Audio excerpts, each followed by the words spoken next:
Setiap balapan Grand Prix yang kita tonton di TV seperti MotoGP dan Formula One selalu menampilkan 4 digit angka yang ada di antara nama para pembalap. Angka apakah ini? 4 digit angka ini merupakan jarak antara pembalap di depan dengan pembalap di belakangnya yang disebut dengan gap. Dengan menampilkan gap di layar, ini akan memberi gambaran mengenai seberapa jauh jarak antara pembalap yang sedang mengejar dengan pembalap yang sedang dikejar. Angka yang ditampilkan ini adalah satuan detik dengan tingkat keakurasian yang sangat tinggi, hingga 1/1000 atau biasa disebut juga dengan milidetik. Cara membacanya sangat mudah. Di sini kita bisa melihat bahwa jarak antara Jack Miller dengan Alex Rins adalah 2,018 detik. Dan juga jarak Jorge Martin ke Pol Espargaro adalah 3,872 detik. Yang menjadi pertanyaan adalah, kenapa jarak di antara pembalap ini dihitung dengan detik, dan bukan dihitung dengan satuan jarak seperti meter atau kilometer? Ada 2 alasan mengapa gap dihitung dengan detik dan bukan dihitung dengan satuan jarak. Alasan yang pertama adalah karena tidak semua orang mengerti satuan jarak yang sama. Tidak semua orang mengerti satuan meter, kaki, atau miles.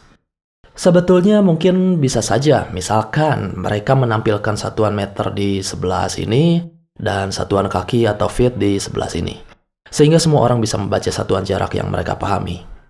Tapi ini akan menimbulkan distraksi ketika ada puluhan nama pembalap yang harus ditampilkan. Ini malah akan terlihat menyusahkan. Jadi alangkah akan lebih baik untuk memakai satuan yang sudah dimengerti oleh setiap orang, dan satuan itu adalah satuan waktu. Kemudian alasan yang kedua adalah karena dengan menghitung gap dengan detik, hasilnya akan selalu memberi gambaran jarak yang konsisten. Di lurusan yang panjang seperti ini, jarak di antara kedua pembalap akan menjauh. Ini disebabkan karena pembalap yang di depan adalah orang yang pertama melakukan akselerasi dibanding dengan pembalap di belakangnya. Lalu, di saat memasuki tikungan, jarak mereka akan menyusut menjadi semakin dekat. Hal ini bukan disebabkan karena pembalap di belakang yang melaju lebih cepat, bukan. Tetapi justru karena pembalap yang di depan adalah orang yang lebih dulu menurunkan kecepatannya untuk bisa masuk ke dalam tikungan ini. Kemudian, ketika kembali menemui lurusan, jarak di antara mereka akan kembali menjauh. Karena, sekali lagi, pembalap di depan adalah orang yang lebih dulu berakselerasi, di saat pembalap di belakangnya ini masih berada di dalam tikungan dan melaju dengan kecepatan yang lebih rendah. Fenomena ini akan terjadi berulang-ulang kali sepanjang balapan. Tentunya itu akan menimbulkan kebingungan, bukan hanya untuk penonton, tetapi juga untuk tim dari para pembalap yang menganalisa dari layarnya masing-masing. Karena jika gap yang ditampilkan menggunakan satuan jarak seperti meter, atau sentimeter, atau kilometer, hasilnya merupakan ilusi, bukan gambaran jarak yang sesungguhnya. Ini adalah alasan yang mendasar kenapa gap dihitung dengan waktu, adalah karena hasilnya akan memberi gambaran jarak yang konsisten. Di sini ada mobil merah dan mobil biru. Terbaca bahwa jarak di antara mereka adalah 1 detik. Ini artinya, ketika mobil yang merah melintasi garis ini, maka pada 1 detik kemudian, barulah mobil biru melintasi garis yang sama. Tetapi, jika dihadapkan dengan kendaraan yang bisa melesat sangat cepat, 1 detik adalah acuan perhitungan yang sangat jauh dari akurat. Jadi untuk menghitung gap waktu dengan akurat, perlu dengan sesuatu yang bahkan lebih cepat dari 1 detik, yaitu milidetik. Sebagai bukti betapa pentingnya milidetik di ajang balapan, mari kita coba lihat di sini. Misalkan, jarak mobil merah ke mobil biru terbaca 0,250 detik, yang mana waktunya sangat singkat, tepatnya hanya 1/4 detik.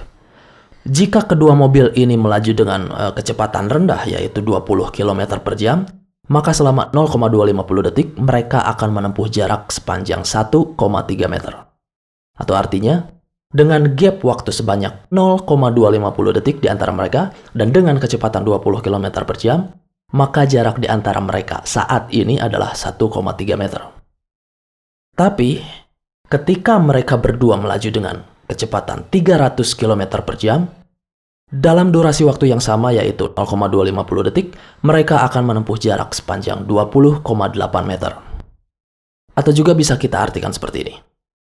Jika gap waktu di antara mobil merah dan biru adalah sebesar 0,250 detik, kemudian mereka sedang melaju dengan kecepatan 300 km per jam, maka jarak yang memisahkan mereka pada saat ini adalah sepanjang 20,8 meter. Ada rumus ekuasi untuk menghitung fenomena ini. Jangan khawatir, ini nggak sesulit seperti kelihatannya kok. Di sini kita hanya perlu mengkalikan kecepatan dengan gap waktu yang terbaca di layar. Tapi perlu diingat, distance di sini adalah berupa sentimeter, bukan meter. Kemudian kecepatan di sini harus berupa kilometer per jam, dan huruf T ini adalah jarak waktu yang satuannya harus milidetik, yang kemudian langsung dibagi dengan angka 36. Contohnya, jarak Marc Marquez dengan Joan Mir terbaca sebesar 0,836 detik. Jika mereka melaju dengan kecepatan 170 km per jam, maka pada saat itu jarak mereka berdua adalah sebesar 3.947 cm atau 39,47 meter. Kurang lebih seperti itu. Jadi dari sini kita bisa melihat bahwa dalam waktu kurang dari 1 detik, jarak bisa menjadi signifikan apabila ditempuh dengan kecepatan yang tinggi. Inilah alasan mengapa gap di MotoGP dan Formula One harus dihitung dengan milidetik. Milidetik di olahraga ini bernilai besar dan sangat berharga. Setiap pekan balapan menjadi kancah para pembalap bersama timnya mencari setup hingga detail yang terkecil untuk bisa menemukan 1 milidetik ekstra. Dan tak jarang, itulah yang menjadi faktor kemenangan.